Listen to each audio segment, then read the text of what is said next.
आज हम आप लोग को इस वीडियो में बताने जाएंगे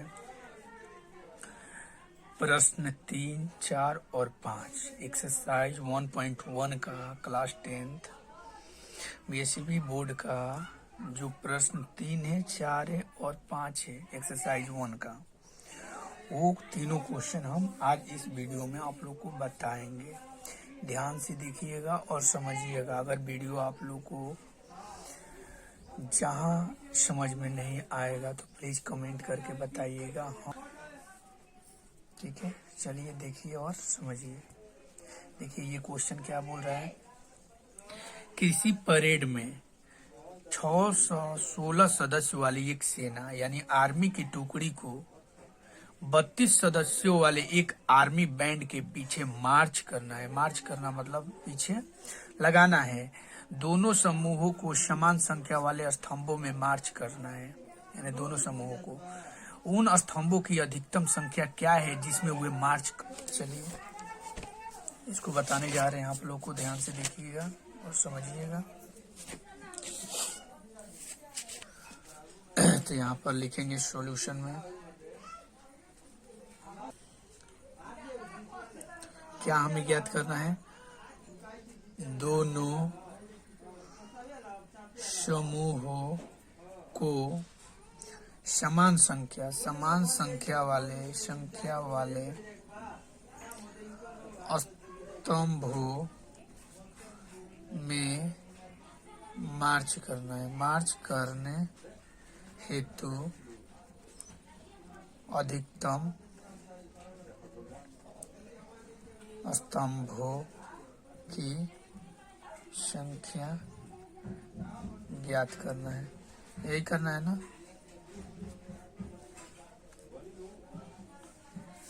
यही हमें ज्ञात करना है। तो देखिए चलिए कैसे। तो इसके लिए हमें इसका एचसीएफ निकालना पड़ेगा। इसके लिए हमें इसका एचसीएफ निकालना पड़ेगा। तो एचसीएफ बताइए। दो संख्या दिया है, एक 616 और एक दिया है 32। ये दिया है ना। तो हम जो एचसीएफ ज्ञात करेंगे यूक्लिड विभाजन परमीका द्वारा करेंगे। यानी इसका एचसीएफ हमें ज्ञात करना है किस मेथड से, यूक्लिड विभाजन मेथड से। ठीक है, यूक्लिड विभाजन प्रमेयिका द्वारा। ठीक है, तो बताइए इसका होता है जो ए बराबर होता है बी क्यू प्लस आर होता है ना। तो हम बोले जो बड़ा होता है उसको ए मानना है, जो छोटा होता है उसको बी मानना है। इस पर बैठाइए। तो 616 को ए लिखे हैं तो लिख दिए की जगह पे, बी के जगह पे 32 लिख दिए। विभाजन से हम ऐसे ही ना एचसीएफ ज्ञात करते हैं, यानी देखना है कि 32 के टेबल में ये है कि नहीं। अगर होगा तो यहाँ लिख कर अब बाद में शून्य लगा देंगे। अगर नहीं होगा तो फिर आगे प्रोसेस करेंगे। जब 32 के पहाड़ा आप 19 बार पढ़िएगा, पढ़कर देखिएगा। नहीं पढ़ने आता है तो यहाँ गुणा कीजिएगा। 32 में 19 से गुणा कीजिएगा। 9 दूनी 18 यानी 36 18, 9 दूनी 18 का 8 हो गया। हासिल 1, 9 27, 2 1 2, 9 27 2 29, 29 में 1 जोड़ेंगे 30, 30 का 0, हासिल 3। फिर देखिए 3 एकम 3 3 6 हो गया, यानी 608 आ गया। ये 608 में और 8 जोड़ेंगे तो 616 हो जाएगा। ठीक है, तो हम बोले ये वाला यहाँ पर उतरता है, फिर ये वाला बी बन जाता है। तो 8 के पर हम 32 से 4 बार में फिर 0 यहाँ जोड़ना नहीं पड़ेगा। बोले हैं कि 0 जहाँ आ जाएगा वहाँ काम कंप्लीट हो जाएगा। यानी हम लोग का जो एचसीएफ होगा ये होगा, यानी 8 एचसीएफ हो रहा है। ठीक है, यही हम लोग का राइट आंसर हो जाएगा। यानी इस क्वेश्चन में जो है 8 आया। 8 क्या है, एचसीएफ है ना। तो एचसीएफ जो 8 कतार लगेगा, यानी लाइनें 8 लाइन लगेगा इसमें। ठीक है, तो 8 लाइन में डिसाइड कर लीजिएगा कि एक एक लाइन में कितने कितने व्यक्ति हैं। लाइन में 77, एक लाइन में 77, एक लाइन में 77, एक लाइन में 77, एक लाइन में 77, यानी 77 8 बार कीजिएगा ना, तब ये कतार कंप्लीट होगा। यानी एक कतार में यानी 8 कतार हमें करना पड़ेगा। ठीक है, तो 8 कतार 77 में जब 8 से गुणा कीजिएगा, 8 7 56 हासिल 1, 8 7 56 1, 56 5 61, यानी 616 आ गया। यानी कतार हमें कतार जो होगी, लाइनें होगी, 8 लाइन होगा इस क्वेश्चन का। ठीक है,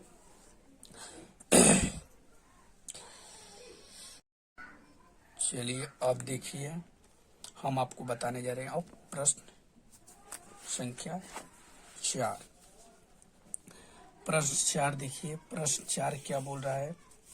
4 है, देखिए इसमें क्या बोल रहा है। यूक्लिड विभाजन परिमिका का प्रयोग करके दर्शाए कि धनात्मक पूर्णांक का वर्ग किसी पूर्णांक m के लिए 3m या 3m+1 के रूप में होता है। हमें दर्शाना है यही।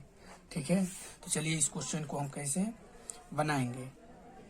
सबसे पहले हमें मान लेना है यूक्लिड विभाजन के द्वारा ही हम बताएंगे आप लोगों को ये सब सारा क्वेश्चन। 1.1 का क्वेश्चन जो है यूक्लिड विभाजन से रिलेटिव है। ठीक है, तो देखिए माना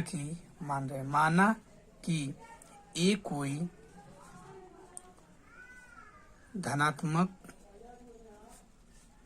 पूर्णांक है, इसलिए यूक्लिड विभाजन प्रमेयिका से जो होगा ए बराबर होगा BQ + R होगा ना। तो यहाँ पर मानना पड़ेगा, हमें मानना पड़ेगा B को। B बराबर हमें मानना पड़ेगा यहाँ 3 है ना, तो 3 वाला फॉर्म है, तो B इक्वल हमें मानना पड़ेगा 3। तो जो होगा A बराबर 3Q + R हो जाएगा ना। और ये भी बताएं जो R होता है हमेशा B से छोटा होता है, यानी B का मान 3 है ना, तो 3 से हमेशा R छोटा ही होगा। समझ गए। यानी चलिए इस पे बता रहे हैं, मान लीजिए A कोई संख्या है, इसमें हम 3 से भाग दिए तो R शेषफल बचा ना, यहाँ पर Q आया ना। तो बताइए जो R वाला मान है 3 से छोटा ही होगा, इससे छोटा होगा भाजक से। अगर इससे बड़ा होगा तो फिर तो कट ही जाएगा ना, तो इसलिए इसका R का मान जो होगा 3 से छोटा होगा। हो सकता है 0 हो, 1 हो और 2 हो, यही हो सकता है ना। तो हम क्या करेंगे, स्थिति 1 से देखते हैं। जब हम R का मान 0 रख रहे हैं तो A बराबर हो रहा है 3Q + 0, यानी A का मान आ रहा है 3Q आ रहा है ना। क्वेश्चन में बोल रहा है ना इसका पूर्णांक वर्ग किसी वर्ग, इसको बोल रहा है वर्ग निकालने के लिए। तो बताइए A का स्क्वायर करेंगे तो इधर भी स्क्वायर करना पड़ेगा, 3Q का स्क्वायर भी करना पड़ेगा, तो 3Q 9Q स्क्वायर होगा। तो यहाँ पर मानना पड़ेगा, तो 9Q स्क्वायर को हम लिख सकते हैं 3 × 3Q स्क्वायर लिख सकते हैं। तो जहाँ मानना पड़ेगा, जहाँ M बराबर हम मानेंगे 3Q स्क्वायर, तो हो जाएगा हम लोग का A स्क्वायर बराबर होगा 3M हो जाएगा ना। पहला स्थिति से ये बन गया ना। अब इसी तरह दूसरा स्थिति देखते हैं, स्थिति 2 देखते हैं। स्थिति जब 2 से देखेंगे, जब हम R का मान हम 1 रखेंगे तो बताइए A बराबर होगा 3Q + R होगा ना।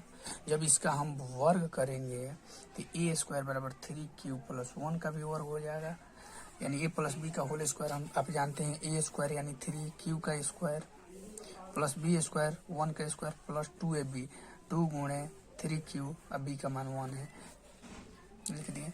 तो यहाँ पर हो जाएगा 9Q स्क्वायर हो जाएगा यहाँ पर हो गया 1 हो गया, यहाँ पर 3 दूनी 6Q हो गया ना। तो इसको हम लिख रहे हैं देखिए इस तरह 9Q स्क्वायर प्लस यहाँ पर लिख रहे हैं 6Q + 1 लिख रहे हैं। तो बताइए इसमें से देखिए इन दोनों में से हमें 3Q बाहर निकाल रहे हैं। 3Q बाहर जब निकालिएगा, 3 बाहर निकालिएगा, 3 जब बाहर निकालिएगा तो 3Q स्क्वायर + 2Q बचा +1 हो जाएगा। तो यहाँ पर मानना पड़ेगा हमें, जहाँ अब मानना पड़ेगा M बराबर जो होगा 3Q स्क्वायर + 2Q होगा। तब हम लोग का जो बनेगा यहाँ पर A स्क्वायर बराबर बनेगा 9M + 3M + 1 यहाँ पर बन गया, यानी स्थिति 2 से ये बन गया ना। अब स्थिति 3 से देखिए, स्थिति 3 से क्या बन रहा है। स्थिति 3 से देखिए,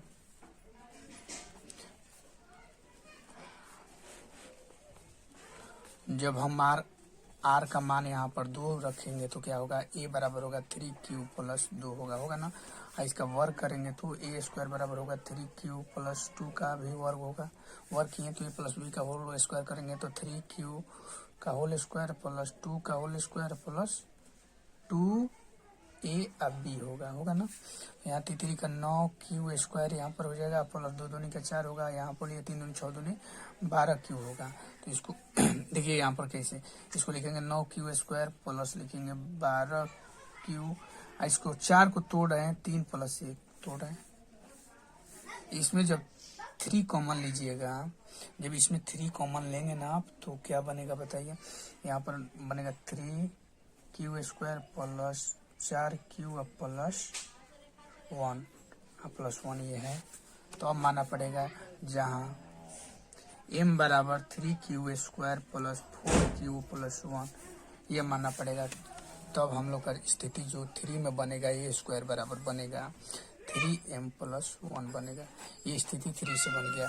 1 रखे तो स्थिति देखो 0 रखे, स्थिति 1 में रखे 0 तो 0 से क्या बना, स्थिति 2 रखे जब उसमें r का मान 2 रखे तो उसमें क्या बना, और स्थिति 3 में देखिए जब r का मान 2 रखे तो इसमें भी ये बन गया। यानी हम बोलेंगे अतः किसी धनात्मक पूर्णांक का वर्ग किसी पूर्णांक m के लिए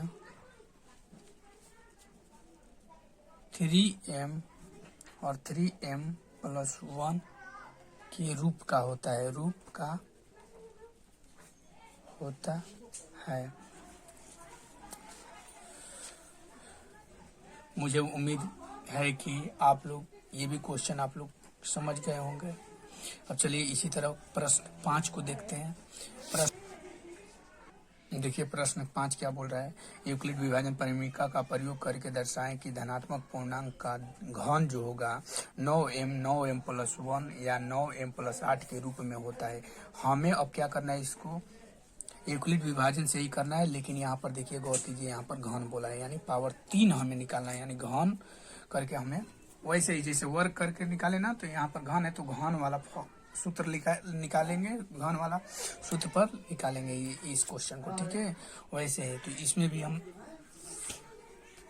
लिखेंगे माना ए कोई धनात्मक पूर्णांक है, इसलिए यूक्लिड विभाजन प्रमेयिका से जो होता है a बराबर बी क्यू प्लस आर होता है ना। तो यहाँ पर b का मान मानेंगे हमें, ये 9 वाला फॉर्म में है ना, 9m वाला 9, तो b बराबर हम 9 मान लेंगे। मान लिए तो r जो होता है हमेशा b से छोटा ही होता है, यानी 9 से हमेशा छोटा होगा। यानी r का मान हो सकता है 0 1 2 3 4 5 डॉट डॉट डॉट 9 तक, यानी 8 तक, यानी इसके बीच में ही हो सकता है। 0 और 9, 0 और 8 तक ही हो सकता है, इससे अधिक नहीं होगा, ठीक है। तो हम क्या करेंगे, स्थिति 1 से हम देखेंगे नहीं तो क्या बन जाएगा। यहाँ पर a बराबर जो बनेगा 9q प्लस r बनेगा ना। तो अब क्या करेंगे, स्थिति 1 से हम देखेंगे। स्थिति 1 से देखेंगे जब r का मान 0 रखे तो a बराबर हो जाएगा 9q प्लस 0, यानी a बराबर 9q हो गया। जब हम इसका घन करेंगे, घन बोला है ना, तो घन किए तो 9q, इसका भी घन किए तो बताइए एक क्यू का जो मान आया 91 में फिर 9 से गुणा जब कीजिएगा तो क्या होगा, देखिए 729 होगा। 729 क्यू के पावर 3 होगा, 729 क्यू है ना। तो यहाँ पर क्या करेंगे, इसमें से 9 कॉमन निकालेंगे बाहर, तो 9 कॉमन निकालेंगे तो 81 क्यू के पावर 3 हो गया।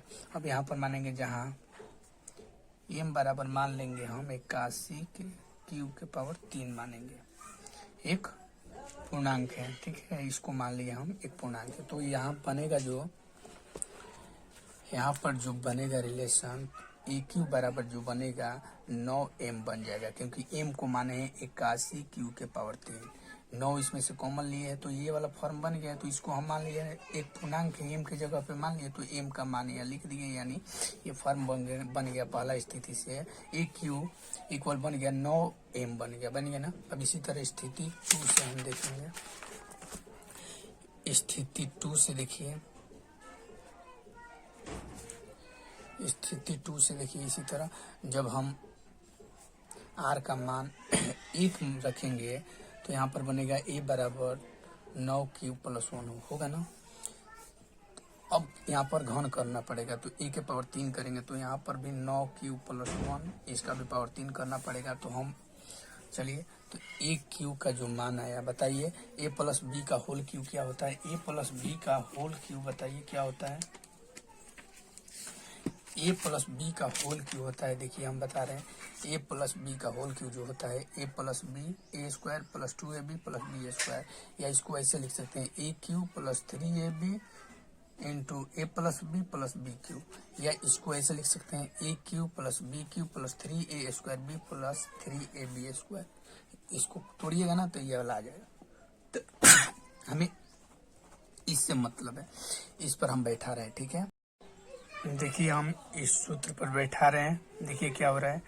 तो 9 का हम क्यू कर दिए ए क्यू + बी क्यू यानी 1 है, 1 का क्यू कर दिए, फिर 3 ए का मान 9q है, 9q का स्क्वायर कर दिए गुणे बी 1 है, प्लस फिर 3 है, ए के जगह पे 9q लिखे, बी के जगह पे 1 है, 1 का स्क्वायर कर दिए। तो यहाँ पर फिर 9q का जब क्यू करिएगा 9q का घन कीजिएगा 9981 729 यहाँ पर हो जाएगा 729 क्यू की पावर 3, ये हो गया। यहाँ पर 1 का क्यू 1 ही होगा, यहाँ पर देखिए 3 गुणे 9981 क्यू² गुणे 1 होगा। यहाँ पर देखिए 9×3 = 27 क्यू होगा, 1 का स्क्वायर 1 ही होगा। तो यहाँ पर जो होगा 729 क्यू + 81 में बताइए, 81 में जब 3 से गुणा कीजिएगा तो 243 क्यू² होगा। फिर यहाँ पर लिखिएगा 27 क्यू, ये 1 को बाहर निकाल दीजिए, ठीक है। इसमें से हमें क्या कॉमन लेना है? इसमें से हमें कॉमन लेना है 9q। 9q जब आप कॉमन लेंगे तो इसमें से बच जाएगा बताइए 81 क्यू² + 27 क्यू प्लस 3 बच जाएगा +1। तो हमें मानना है इसको,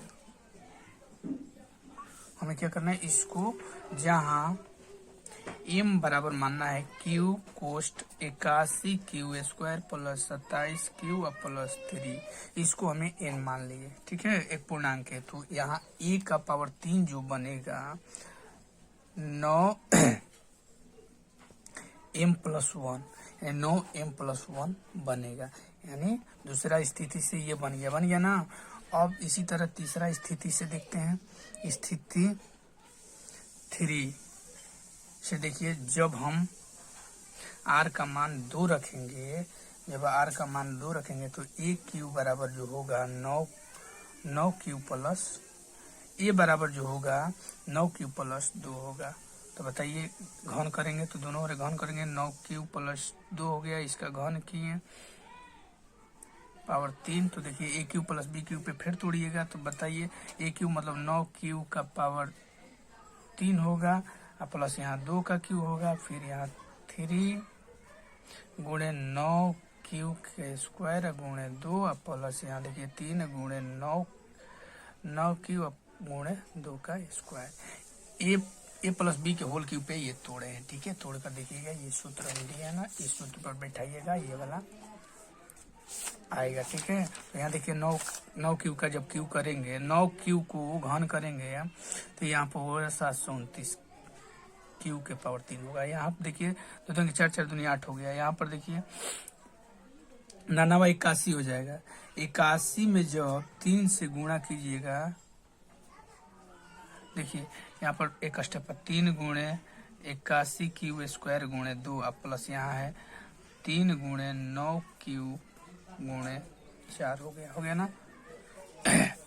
इसमें देखिए ये 729 हो गया, 729 का पावर 3 प्लस इसको लिखेंगे 3 में 81 से गुणा कीजिएगा तो होगा 300 कितना होगा 243, और 243 में जब 2 से गुणा कीजिएगा तो 400 होगा 86, 486 क्यू स्क्वायर लिख दिए। प्लस यहाँ पर देखिए 29, 27, 27 में जब 4 से कीजिएगा 108 क्यू हो जाएगा।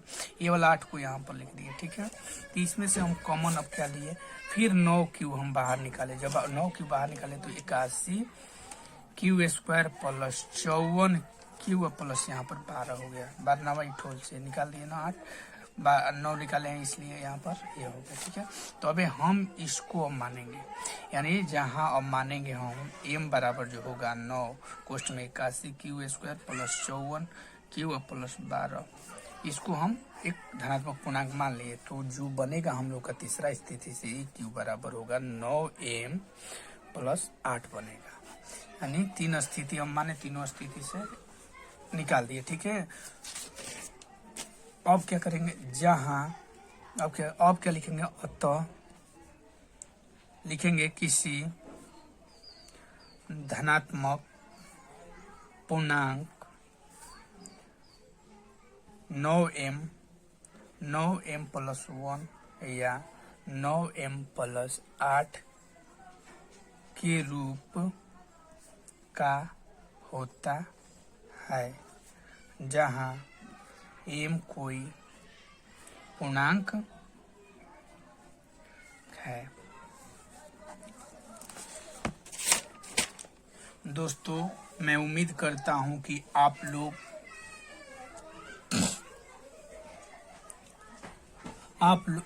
दोस्तों मैं उम्मीद करता हूं कि आप लोगों को ये क्वेश्चन समझ में आ गया होगा। अगर आप लोग को ये सारा क्वेश्चन समझ में आया होगा तो प्लीज़ एक लाइक और सब्सक्राइब और इसे शेयर कीजिएगा। अब हम आप लोग को नेक्स्ट जो वीडियो लाएंगे एक्सरसाइज 1.2 का क्लास 10th BSCB बोर्ड यानी बिहार बोर्ड का एक्सरसाइज 1.2 का क्वेश्चन हम बताने जाएंगे अगले वीडियो में, ठीक है। चलिए, ठीक है, धन्यवाद।